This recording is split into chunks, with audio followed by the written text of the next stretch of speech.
I also know that at the end of 12 hours, I am not on my A game. And in my mind, I always think back to nursing school, like I was so focused on taking care of my patients that I didn't take care of myself at all. And now I try and really remember, like, I'm not on my A game, so I can't take care of my patients. I am nowhere near where I need to be if I am hungry and tired and dehydrated. So I am just always trying to be prepared. Hello and welcome to the Eat More Carbs podcast. I'm Jenna Fisher and I'm here with my co-host Reilly Beatty. Today we have a very special guest on to answer some of your questions. We have Gabbi Ligotke. Gabbi, can you take a couple minutes and introduce yourself? Yeah, I'm Gabbi Ligotke. I am a neonatal ICU nurse and I absolutely love it. I've been a nurse for about 7 years now and can't imagine doing anything else. So it's been really fun. We're so very excited to have you on the podcast today to help answer some questions. Before we get into those, we're going to do our high and low segment where we share just a little bit about our week, the good parts and maybe the parts we wish had gone a little bit differently. Reilly, can you kick us off today? Yeah, so my high and low is kind of the same. I'm officially back into Uggs. I feel like my circa 1990s young self is coming back out, but Ugg slippers, the platform ones, ordered some, very, very excited about them. I guess that's my high, that I'm getting some new slippers and I can't believe I'm back in the Ugg family. That's my low. I think I bought the same ones just the other day. So good though, slip-ons, so good. Gabbi, what about you? High and low? Let's see, high. This is my last week of school before winter break, so super happy about that. And then let's see, low. I have a tendency to do this. I thought yesterday I ordered a floating mantle, and for some reason I thought that me, a alone by myself, could hang a 40-pound piece of wood on my wall. So I tried that, did not go well. So we're going to try again today with more help. Well, keep us posted on that. I will wrap up our high and low section. My high for the week, my husband gets to go to company dinners and things like that, which I never get to go with him. Last night he went to one and he came back and he brought me dessert home from the restaurant. That was my high for the week. My low for the week is that we had one of our smoke detectors, low battery chirp very early in the morning. And it was so startling. And my poor dog was so scared because he'd never heard anything like that before. So that was my low for the week. I have to ask, what dessert did no one bring back? Creme brulee. So Gabbi, we're really excited to have you on. You are a nurse practitioner in training.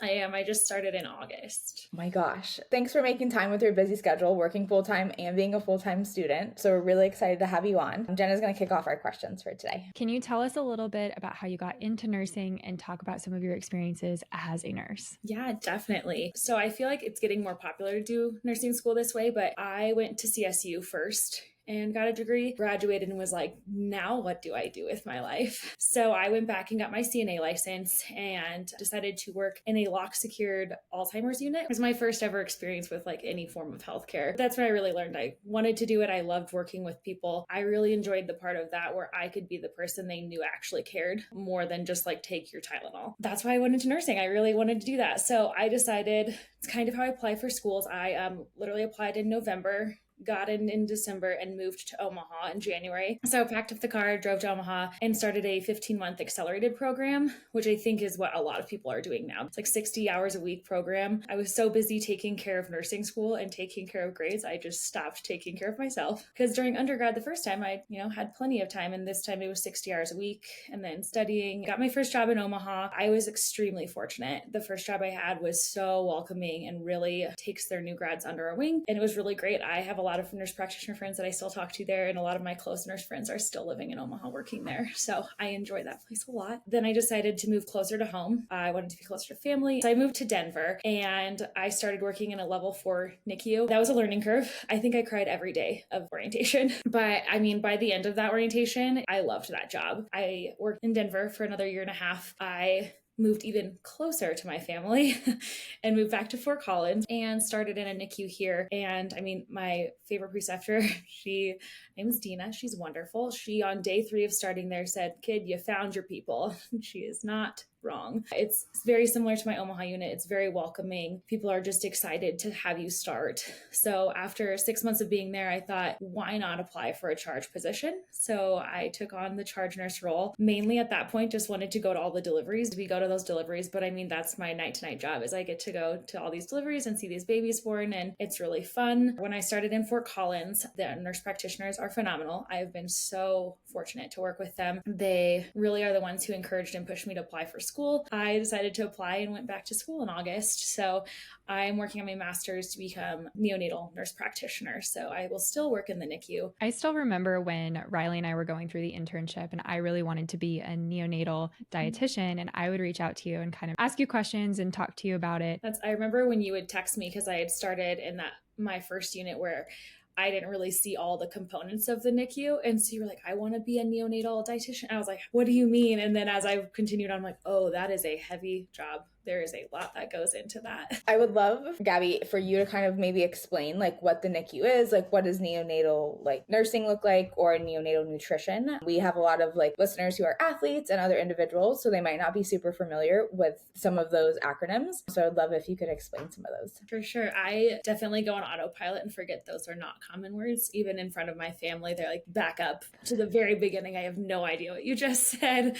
So yeah, the neonatal intensive care unit, a lot of times you'll hear people call it the newborn intensive care, but any baby that is born under 36 weeks automatically will go to a NICU. But yeah, so typically in the NICU, you'll see nurses talk about their jobs where they have like 7-8 patients. In the NICU, that doesn't happen. You have 2 to 3 patients. All through nursing school, I was offered to sit in the NICU and do my practicums there. And I turned it down every single time because I swore I was never going to do the NICU. And now it's been the only thing I have ever done. Definitely take advantage of the clinicals. Yeah, you have 2 to 3 patients each night or during the day. A lot of our kids we call feeder growers, which means they're working on bottle feeding. The little ones have a really hard time with it. Learning how to breathe and also drink milk and do all the things is very difficult. So they will have care times, we call them, and we do cares with the babies, and it rotates through the whole 24-hour period. So they're getting fed every 3 hours. Just a different world of nursing where a lot of your nursing comes from observation, and because you have to just have a keen eye and they can't tell you what's wrong. As far as the nutrition side, like I said with Jenna, I was completely unaware how much goes into that. I mean, it seems simple, like you either feed breast milk or you do formula, and I didn't realize how wrong that was. One, we have a supply room that has like 15 shelves of formula of different kinds, different calories, different babies have allergies, babies who need thickened formula, all sorts of things that I didn't even realize. Not only that, but the bottles they drink out of have different speeds and have different types of bottles. As somebody who's 34 weeks pregnant right now, I understand that in my bones, because I was like, okay, there's different like bottles, there's different like nipples for the bottles, there's different flow rates, there's a lot that we don't realize goes into it. Yeah, it's wild. And then some babies will just be like, I don't want that one. I didn't like that. I would like a different bottle. They don't tell you that. They just don't eat. It's always just a game of figuring out what's actually the reason why they're not eating. So when our babies first come to the unit, our first like form of nutrition, we say, is our IV fluids. So you'll see a lot of them get put on just like a dextrose concentration. So just basically sugar water through a vein so that they can keep their blood sugar up. Hang on. So even from a young age, eat more carbs is what we're telling the babies. 100%. We're like, you get sugar water, and then you can also have some electrolytes and protein. Each day they'll do labs on the babies to see what they need electrolyte wise, and if we are hydrating them enough, if they're overhydrated, and adjust their fluids based off of that. Once they start being able to eat, we typically we call them trophic feeds. It's itty bitty amounts of food. So they get like this tiny amount of milk, and it goes over like 5 minutes, which seems ridiculous. But again, their stomach is like the size of half a blueberry. They will start with those feeds and we'll keep their IV fluids on, and then we slowly like adjust them. So the more food you're getting, the less IV fluid you get, and making sure they maintain their blood sugars through that whole process. And then once they're on formula, so we typically will start with breast milk only. That's the goal for us. So that's one thing I'm like super passionate about, is that some hospitals have access to a donor breast milk program, and some it's a lot harder. My first hospital I worked at, it was very difficult to get. In Denver, that was the milk bank, so we had access. Fort Collins is about the same. We have a lot of it available. We give it to any parent that asks for it pretty much. I always say if it's an option, take advantage of that. It's super beneficial. It's the gentlest on the baby's tummy. It's screened just as stringently as like blood product is. So the moms who decide they have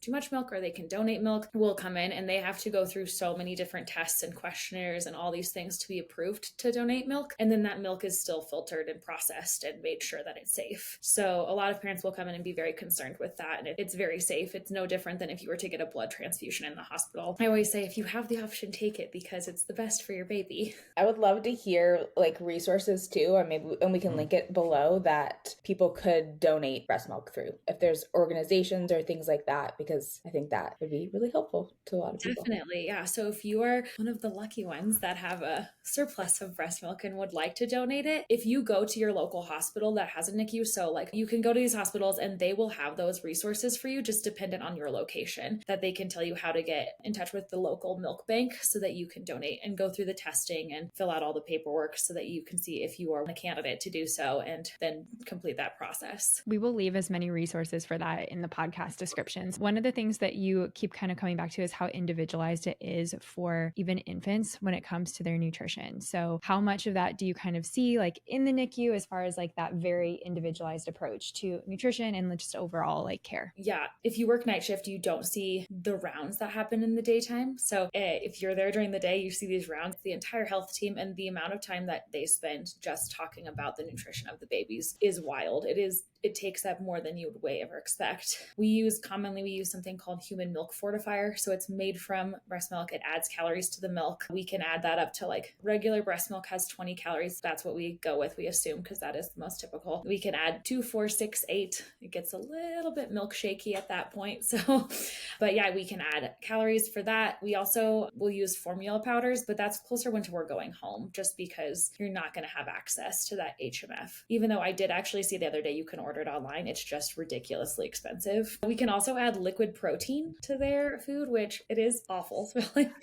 The babies don't care. They will eat it right up. So we add liquid protein, and that literally just adds protein to their food if we need to do that. And we have the option of MCT oil, which is basically just adding calories. We have all these options to add different nutrients and proteins and calories and vitamins. And some babies will need more help nutritionally. So they need those extra calories. They need a lot more monitoring on that front. So what I'm hearing is a very food forward approach, which we love here at the Eat More Carbs podcast. And I wish that everybody took that approach because we're just big babies now. Not only are we like pushing the babies to get all the nutrients, if moms are pumping, the amount of times I have to remind moms, please eat, please drink enough water, because if you're not doing those things, you're not going to produce milk, and then you're going to get stressed and it's going to make it worse and it's just going to tumble on itself. But you have to be well hydrated. You have to be well fed if you're going to expect your body to do that. So you're healing, you're trying to get through this. And then on top of it, you're trying to make food for your baby. The best way to do that is by eating and drinking enough. One of the common misconceptions that I hear a lot is that, during different phases of your pregnancy, you don't actually need different amounts of certain things. And in reality, you do. And your body needs different things based on different phases or different seasons of life. And that's okay that your intake changes because of the different things that you're asking your body to do. Like breastfeeding is not an easy thing that we can't just like snap our fingers and expect to happen. Like there is work that has to go into it from the mom's side, is making sure, like Gabbi said, they're hydrated, you're well fed, you eat enough protein in order to support that process. I think there's such a focus on like weight loss, especially after pregnancy. I'm already getting comments like, oh, you'll lose it all. I'm like, okay. Like those type of comments and stuff. And I mean, we have even like, glorified the dad bod, but like not the mom bod. And like the moms are the ones who are usually the birthing person. So that's been interesting, just kind of like navigating that personally. But something I have really loved and enjoyed is a lot of the resources that I'm getting from my medical team are like, when you breastfeed, grab a snack, grab some water. Like it's just like you're feeding the baby, so you need to feed yourself. I've seen a lot of graphics lately through Instagram and whatnot of pointing out if you pump ideally every 3 to 4 hours, 24/7 for as long as you want to breastfeed. I think they've said now that like if you take the hours of pumping every 3 to 4 hours for like the first year, it's the same as a full-time job. So you are essentially working a full-time job of pumping, and I mean, you have to support that somehow. So women are incredible. Gabbi, I know that you work very long hours as a nurse, and knowing that you're kind of up and you're moving a lot throughout your shift, what tips do you have for people who are maybe in similar work fields or similar kind of work patterns to help stay hydrated? This is one thing that you and I have kind of chatted about quite a bit. So what tips do you have? So I'm the biggest, I literally just had to get rid of like half my water bottles from stairs, because that is like, if I don't have access to it, it's not happening. So I always, when I first get to work, like I'm a big water bottle girly. Like I like to have a giant, inappropriately large water bottle, and it needs a straw, because if it's not convenient, I'm not going to do it. I always try and fill that up when I first start work, because that way it's sitting at the desk. I know I have access to it. If it's empty and I get started on work, it's not going to get filled until I have time. And that might be 9 p.m. That might be 4 a.m. So having it filled, ready to go, is like my go-to. Having that water bottle filled and near me. I always joke that snacks are my love language, but I always have a lunchbox full of snacks instead of like a full meal because I don't know what I'm going to have time for again. So I'll have like cheese sticks or cottage cheese, fruit jerky, depends on the day, what it is. I also stockpiled, I'm sure if anyone from work is listening to this, they will see, I have an entire drawer that I don't think is mine at work that I just put like cans of soup in and snacks because I don't want to run out of food and I don't want to be in the place where I'm like, well, I didn't have time to go down to the cafeteria, so I just didn't eat for 18 hours because I also know that at the end of 12 hours, I am not on my A game. And in my mind, I always think back to nursing school, like I was so focused on taking care of my patients that I didn't take care of myself at all. And now I try and really remember, like, I'm not on my A game, so I can't take care of my patients. I am nowhere near where I need to be if I am hungry and tired and dehydrated. So I am just always trying to be prepared. There's still the nights that I don't get a chance to do all the things, but at least I had the option there. So just like for athletes or people who are working in other fields where you're kind of don't know when that next meal is coming from, making sure that you have a plan, you've stayed prepared with what you bring to eat and drink throughout the day. You have those high protein snacks that you can pair with your carbohydrates for those moments when you have the option to snack versus if you don't have a ton of time to go and grab a meal, but having those meal options and knowing that when you are fed, when you are hydrated, you're able to show up better for your patients. Just like if you are an athlete, you're better able to show up in a game for the people around you. It's all about taking care of you so that way you can perform your best. Definitely. I think another thing I think it's going on now, people are starting to be better about it, is learning to balance things. So especially for me, like I used to push it way too hard between shifts. So I work night shift, I get home, I try to go to bed at like 8:30 in the morning. But I mean, I remember just last year, I was like, okay, I'll sleep from 8:30 to 10:30, and then I'll get up and go to a graduation party, and then I'll come home and I'll sleep from 2 to 5, and then I'll get up and work out and go back. Like absolutely ridiculous. No one who's working a daytime job is going to try and do that, and no one is going to be upset if you tell them, hi, I worked last night. I physically cannot do that. So learning how to say no to things and only say things that, like, prioritizing myself and saying things that actually are going to be good for me. So planning things on my days off, and so that way, I mean, it's not my day that I'm working, I feel better, I'm more invested in it. And then some days I just am going to be lazy, and it's okay. Some days I just want to sit on the couch and watch TV, and that's all I'm going to do, and we go from there. But it's not every day, but sometimes it happens, and it's okay, and to give yourself some grace when those kinds of things happen. Absolutely. I heard this thing and I thought it was really interesting. I don't remember who I heard it from, but somebody was talking about how we always challenge ourselves to be better, or like we challenge athletes to be stronger, or challenge people to be faster, but we never challenge people to rest harder. And rest is such an important, aspect of performance, whether that be a job, whether that be running, or whether that be, a competition. But we see rest as like sometimes a bad thing when it's sometimes exactly what our body needs. I think there's a lot of emphasis on like bragging about how much you can push yourself. Like, oh, I don't need that much sleep. Like, you do.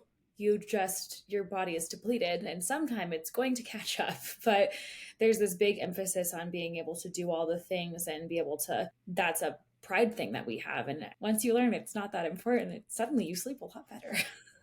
All right, Gabbi, so this is the Eat More Carbs podcast. So we have a couple questions for you. And our first question is, what is your favorite carbohydrate? Oh, I have to pick one. Okay, let's see.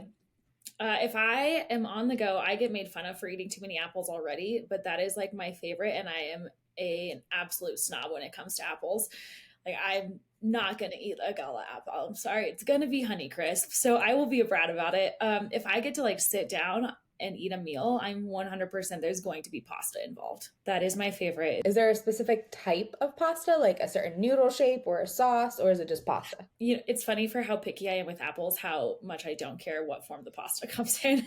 I'm like, I would just like it to be a carb, please, and thank you. That's me too when it comes to my pasta. If it's pasta, I like it. What is your favorite pre-workout fuel or pre-workout snack? I think I just like cheese in general, but cheese and crackers I go to a lot, banana and peanut butter because I can eat it in my car easily. I also, embarrassing fun fact, in the center console of my car have gummy clusters, because at one point someone told me that if you eat like 13 of them, it's the same as one of those workout gels.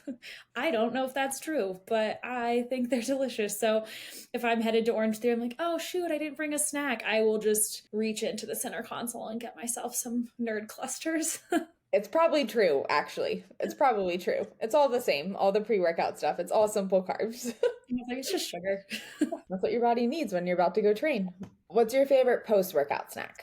Let's see. If I am on the go, I default to like a protein shake and some form of carb, depending on what I have available. If I can, though, I am a big like meal after workout kind of girl. I first leave the gym and I am not hungry. And then 15 minutes later, I am ravenous.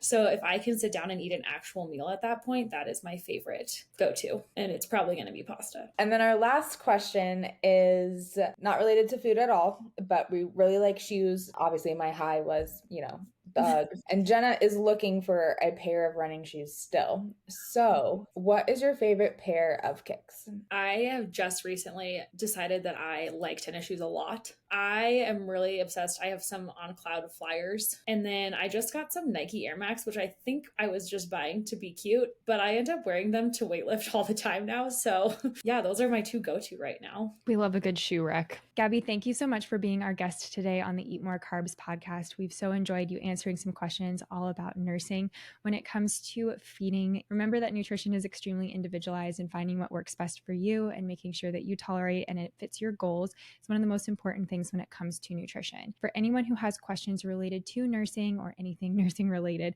Gabbi, what is the best way for people to reach out and follow you, find you, or ask you those questions? Definitely. I am more than happy to answer any questions you might have through email. My email is pretty easy. Ligotke, Ligotke @gmail. So that, or if you want to message me on Instagram, my handle is Gabbi C. Marie. We will leave Gabbi's information in the podcast description, so that way if you do have questions and you would like to reach out, you can follow and find her. Thank you so much for listening to this episode of the Eat More Carbs podcast. As always, please make sure you rate, subscribe, and review. If you have any questions for us on the podcast, you can always find us on Instagram. We're at the Eat More Carbs podcast. You can find myself on Instagram. I'm at jenna.fisher.nutrition, and you can find Reilly at reilly.beatty.nutrition. Thanks again for listening, and remember to eat more carbs.